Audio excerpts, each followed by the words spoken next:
இது மகிமை நேரம்.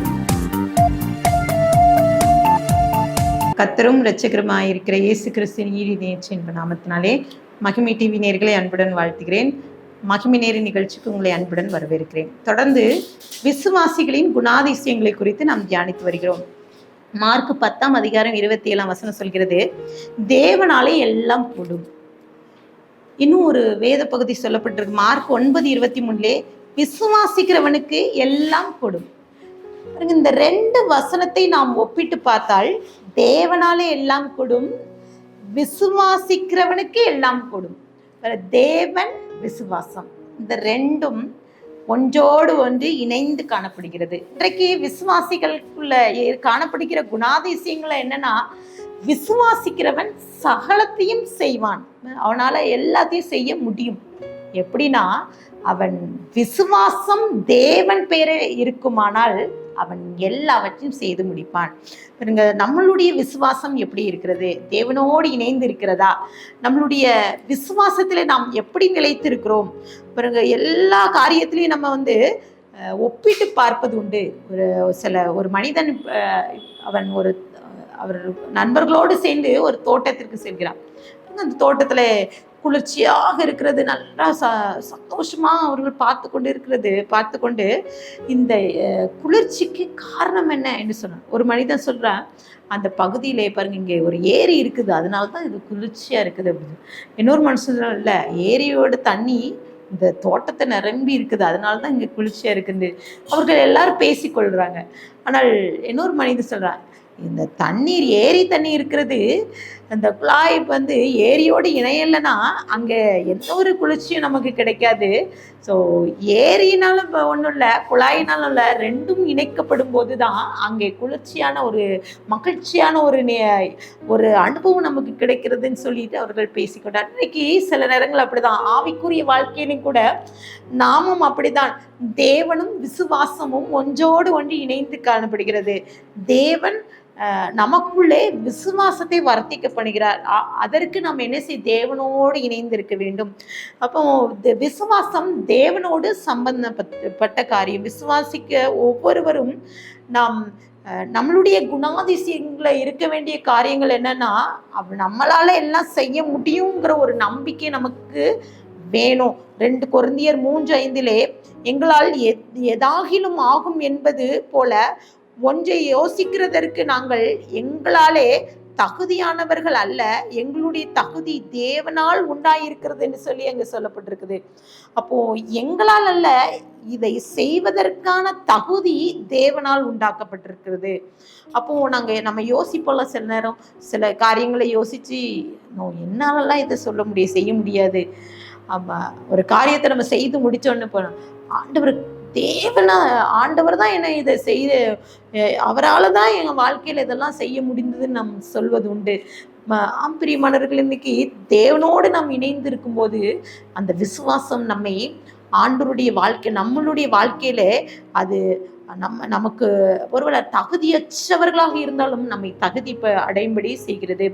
பிலிப்பியர் 4:13 என்னை பலப்படுத்துகிற கிறிஸ்துவால எல்லாவற்றையும் செய்ய எனக்கு பலன் உண்டு.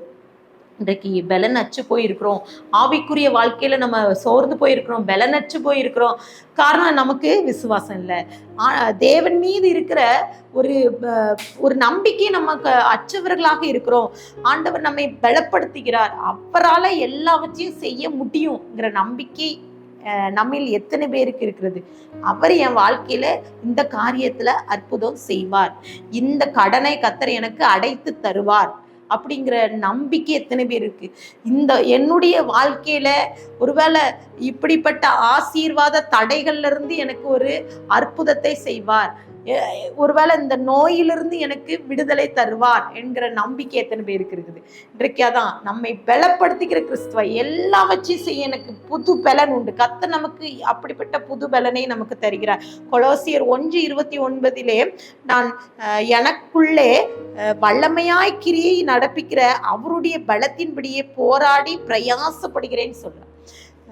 நான் எனக்குள்ளே வல்லமையாய் கிரியை செய்கின்ற நடப்பிக்கிற தேவனோடு பாருங்க, நம்ம போராடி பிரயாசப்படுறோம். இன்னைக்கு சில நேரம் போராடி தான் பிரயாசப்படுறோம். வாழ்க்கையில ஏதாவது ஒரு அற்புதம் கிடைக்கணும், அதிசயம் நடக்கணும்னா போராடுகிறோம்ல, யாக்கோபை போல போராடிட்டே இருக்கும். என்னை ஆசீர்வதித்தால் ஒழிய நம்மை விடேன் என்று போராடுவோம். எத்தனை பேர் நம்ம போராடிட்டு இருக்கோம் நம்ம வாழ்க்கையில. ஆண்டவர் எனக்கு அற்புதம் செய்ய மாட்டேங்கிறாரு, எனக்கு ஒண்ணுமே நடக்க மாட்டேங்கிய, அற்புதமே இல்லை, என் வாழ்க்கை ஒரு கேள்விக்குறியா இருக்கு, நல்லதொரு வேலை இல்லை, திருமண வாழ்க்கை குறிச்ச கவலை, அநேகர் படிப்பை குறித்து ஏன் தான் அந்த படிப்பை படிச்சினோன்னு சொல்கிற பிள்ளைகள் உண்டு.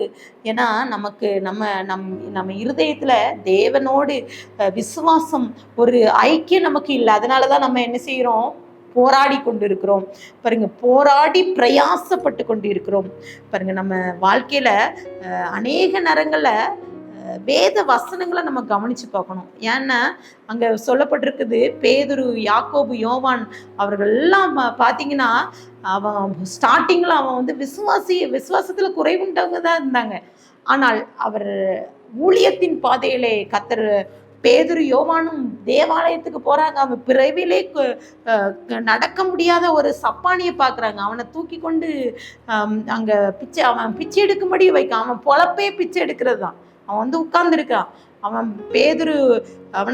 பேதுரு யோவானையும் கவனிச்சு பார்க்குறான், ஏதாவது தருவாங்களான்ட்டு. அப்போஸ்தலர் 3:6-7 அப்பொழுது பேதுரு, வெள்ளியும் பொன்னும் என்னிடத்தில் இல்லையே, என்னிடத்தில் உள்ளதை உனக்கு தருகிறேன், நசரேயனாகிய இயேசு கிறிஸ்துவின் நாமத்தினாலே நீ எழுந்து நட என்று சொல்லி அவனை கையை பிடிச்சு தூக்கி விடுறாங்க. எவ்வளோ ஆச்சரியம், எவ்வளோ சந்தோஷம். இன்னைக்கு இப்படிப்பட்ட விசுவாசம் நமக்குள்ள இருக்கிறதா?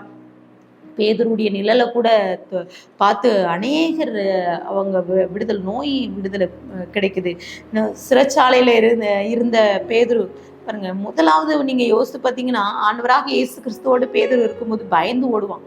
நிறைய பேர் அவனை நீ இயேசு கூட இருந்தவன் தானேன்னு கேட்கும்போது இல்லைன்னு மறுதளித்த பேதுரு. ஆனால் அவனை பிடிச்சி நாளைக்கு அவனை கொல்லணும்னு சிறைச்சாலையில் அடைச்சிருக்காங்க, நல்லா தூங்கி கொண்டிருப்பான். ஏன்னா அவருக்கு பயம் இல்லை, ஏன்னா கர்த்தர் எனக்கு செய்ய வேண்டியதை செய்வார் என்கிற நம்பிக்கை அவனுக்கு இருந்து. விசுவாசி சகலத்தையும் செய்யக்கூடியவராக இருப்பான்.